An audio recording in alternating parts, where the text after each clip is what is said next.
Inside Out is a film that takes place in kind of like the last frontier, which is inside a person's mind.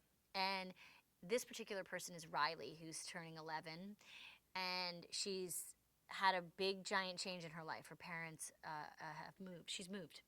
So we catch her when things start to change for her. And Inside Out is the story of the voices that live inside her head and that control her headquarters and what happens to them when Riley changes.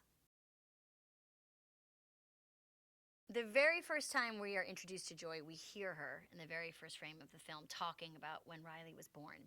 So it's this kind of cool moment where Joy and Riley come together at the same time. Riley's first moment, her first memory, is this joyful memory where her parents are looking at her. And that's when kind of Joy is born too.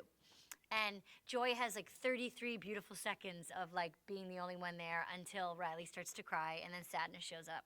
And what she realizes is that she's going to have to share the space with all the other feelings and emotions. But Joy and Riley are really intertwined. They're like, they are, you know, in Joy's mind, they are best friends. Bill Hader plays Fear, the character that is afraid of everything and always has a contingency plan and is easily alarmed and bad in a crisis.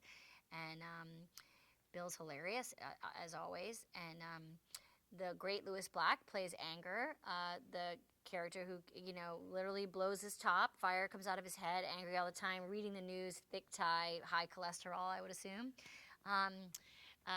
Mindy Kaling plays Disgust, which is a really specific emotion of like kind of protecting Riley from looking stupid, acting stupid, eating the wrong food, wearing the wrong thing, and does a brilliant job. And Phyllis Smith plays Sadness, and Sadness is what you would expect is kind of like slow, quiet, shuffling gal with a big turtleneck, who Joy can't quite understand. All the other emotions make some sense to Joy, and she tolerates them, but sadness is one that she wants sadness to hit the road.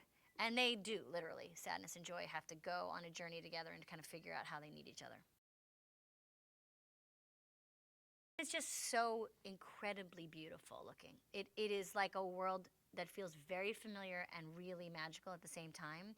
And the way that they decide to make choices about what our abstract thought or what our subconscious looks like or what our dreams at night, or how they're produced, or what's inside of the mother's head and the father's head, and all that stuff is so fun and funny and well done. So it's beautiful and touching and funny.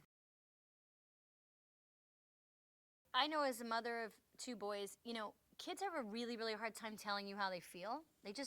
They're not equipped yet, right? They don't have the skills. And it's really cool to be able to like use the characters in a film to talk about feelings, because feelings are hard things to figure out and certainly to talk about and to express. And it's, I think it's a really, like, I look forward to kids talking about like, I feel like anger today, or like, she acts like joy, or whatever. Like, that's, I think would be incredibly satisfying.